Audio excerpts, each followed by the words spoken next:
Hey guys, I really wanted to make this video to show you a little more in detail how I went about making that pluck cluck sound that you hear in progressive tracks like Martin Garrix, Animals, and other progressive house drops.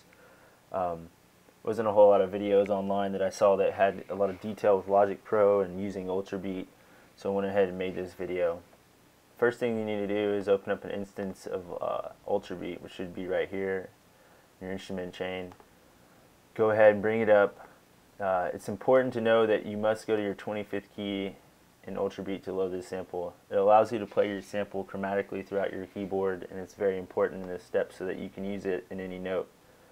Go ahead and in the downloaded folder that I've included, you can go ahead and load that sample of that tom layer. It's easy to start with. You can also upload any other tom, snare, kick, any kind of sound you want to use, rim shots. But for the sake of this video, I went ahead and just used this tom because it's a very nice sound.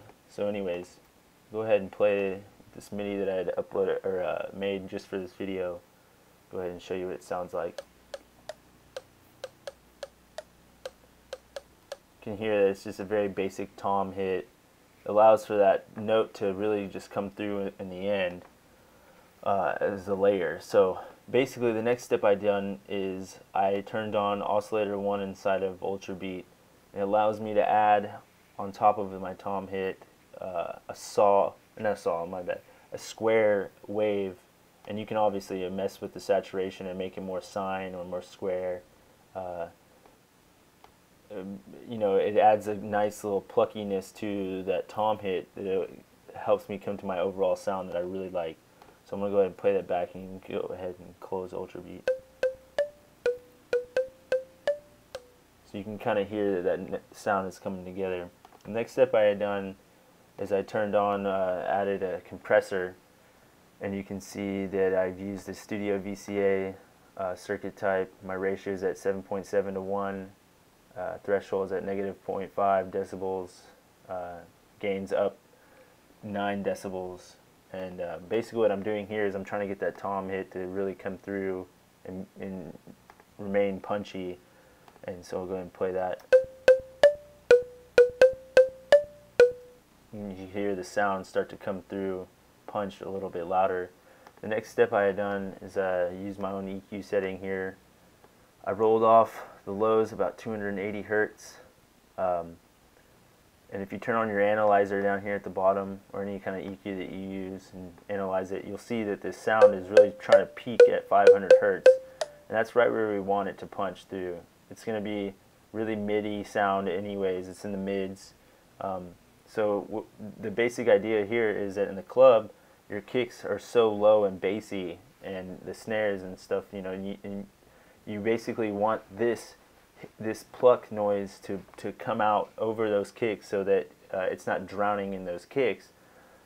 So what I did is I increased obviously in the compressor, but also in my EQs about that range so that it can really come out. And I also went ahead and cut off about 11,000 hertz on the high end so I could clean up the sound a bit. The next step in the channel strip settings, I added reverb to give it that big house sound. And you can do whatever you'd like for reverbs in this case. You can add gated reverbs, you can add long reverbs, you can add short reverbs, you can add different third-party plugins to any of these settings here. But we'll go ahead and play this. You can kind of hear how the sound's really coming out big now. Go ahead and close the space designer. The next step in the channel strip setting is I open up a limiter here, and basically the idea with the limiter is that I'm pushing the sound so much with my compressor and my EQ that I don't want it to peak overall, but I really need that sound to be loud so that it does come over those bassy kicks in the club. And so what I do is I put a limiter in the last step so that I can keep that maintained gain volume. So when you play it back, it should sound like this.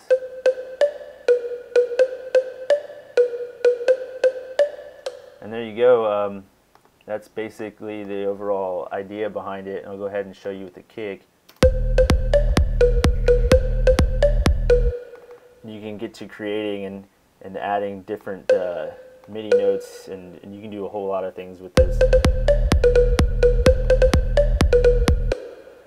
can obviously, you know, and go into your Ultrabeat and change the sounds, and you can also change the pitches of the wave file here, and also of your pitch of your no, sorry, pitch of the wave file and the pitch of the synth as well. So there you go. My name is Nick Brim. Check out my SoundClouds for other productions. Also leave comments if I had missed anything that you would like to know, or if you would like to know anything else. Thank you very much.